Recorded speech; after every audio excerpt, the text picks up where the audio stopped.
Well, it looks like Victor Ortiz's 15 minutes of fame has finally come to an official halt. Dante's Boxing Nation, what's going on, guys? You know, when it comes to Victor Ortiz, obviously, he will never be considered one of the greatest fighters of his era.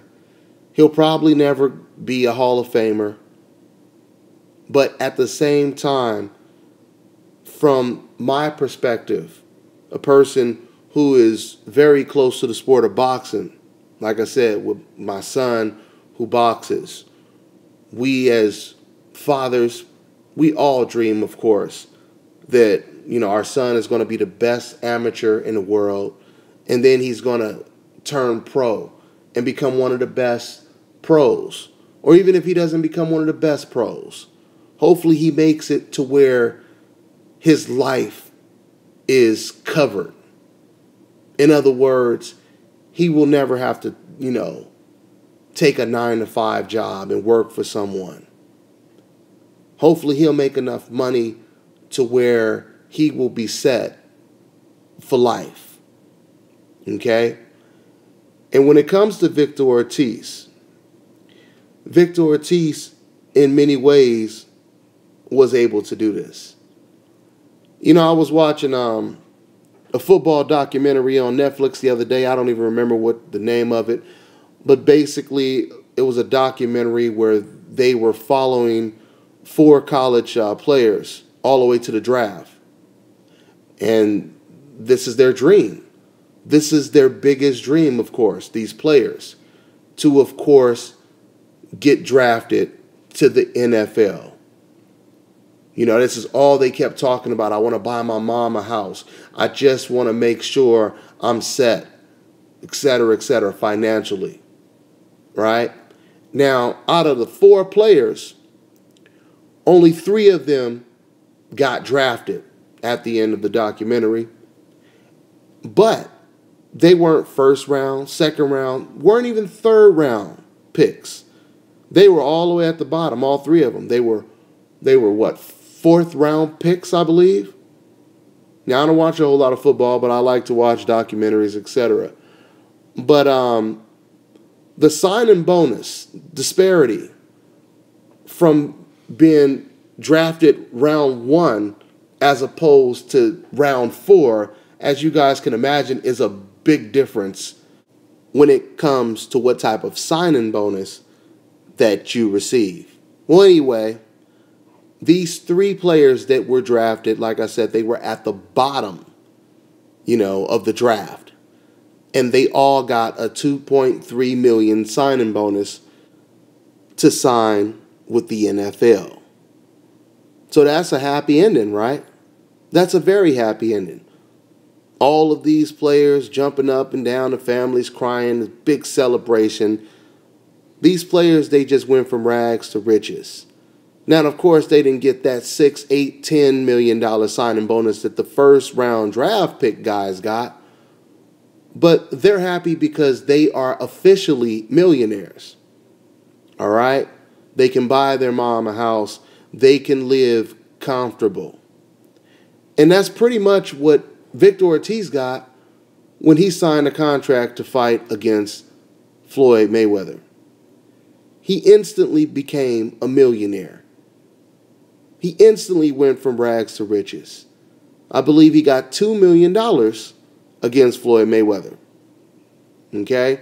And I believe he might have even gotten some of the pay-per-view sales and some other revenue. But just because he got in a ring with Floyd Mayweather and lost to Floyd Mayweather, his 15 minutes of fame continued. He was able to participate in a reality TV show, Dancing with the Stars. This all came from the Floyd Mayweather fight.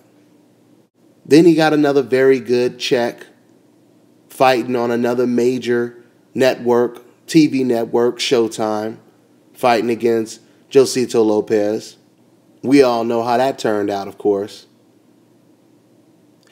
Which now brings us to present day. Let me tell you something.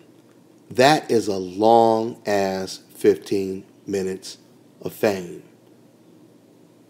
That is a serious rags to riches story. So those are the good things when it comes to Victor Ortiz. Oh yeah, and there's one more thing that I forgot to mention that Victor Ortiz he accomplished. He also won the welterweight championship of the world, which is pretty impressive.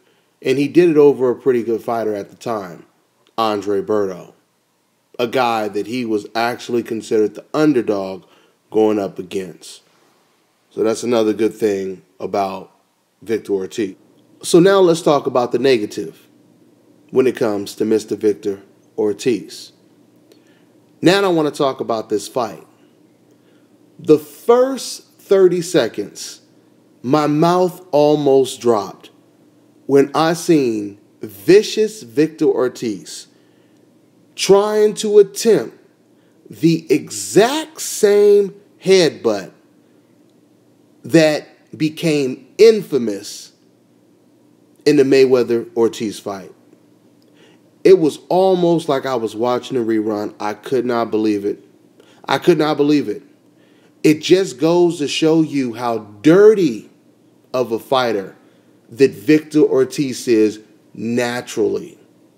That was a basic instinct. That was a basic instinct. And even the commentators, they brought it up and they say, yeah, I was kind of surprised that Victor Ortiz tried to jump up and headbutt Luis Collazo. It was shocking to me. You would think that Victor Ortiz, after what he's been through, he would try to keep his head as far away from his opponents as possible. Keep in mind, it wasn't accidental at all. It was completely intentional. This wasn't southpaw versus conventional. Victor Ortiz did the exact same thing to Mayweather, or I should say he did the exact same thing to Collazo that he did to Mayweather. Victor Ortiz got underneath Collazo's chin. He bent down with his knees, pushed off the ground, and tried to hit Luis Collazo with an intentional headbutt. It tells you a lot about the character of Victor Ortiz. In the Mayweather fight, it paints the picture of how frustrated Victor Ortiz was when Mayweather jumped out in the fourth round because Mayweather had just hurt Victor Ortiz at the end of the third round. Mayweather tried to end it. Victor Ortiz, he rallied back. He looked up, looked at Floyd Mayweather. Floyd Mayweather was smiling. Floyd Mayweather was not fazed. And this is when Victor Ortiz said, fuck this, I'm going to headbutt him as hard as I can.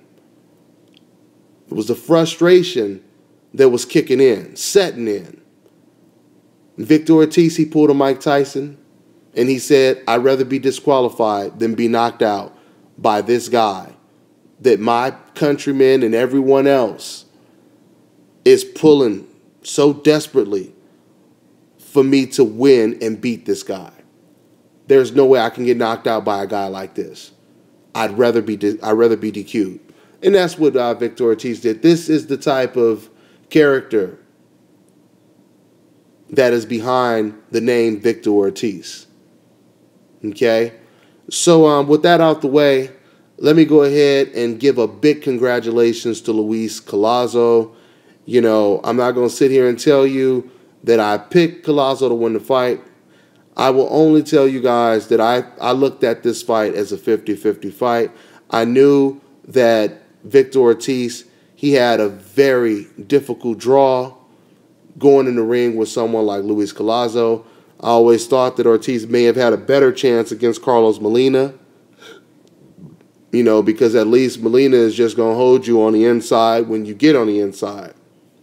And Molina is not really known for being a big puncher. Luis Collazo is not a huge puncher either, but I believe that Luis Collazo is a much better puncher than Carlos Molina. And he's far more skilled. He's a far more better technician than Carlos Molina. When I caught Luis Collazo's last fight on Fox.